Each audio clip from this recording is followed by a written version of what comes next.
So guys, for the first step, you're going to head over to search and type in services. Click on it. And then once you're on this, you're going to click on any service one time and then click on P on your keyboard.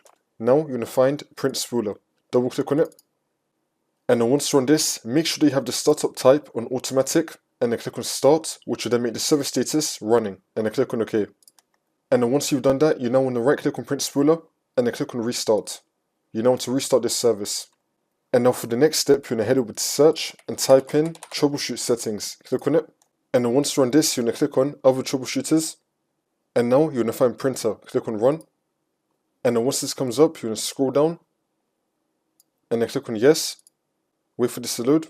And now this will come up. But we're actually going to skip past this. We're going to scroll down again. Now where it says did this solve your problem, you're going to click on no. And it's now going to start running diagnostics for you. Wait for this to load. And then once you've run diagnostics, your printer should now appear right here in this list. You now want to select your printer, and now you can troubleshoot your printer, follow all the steps that come up, and this should now fix your problem.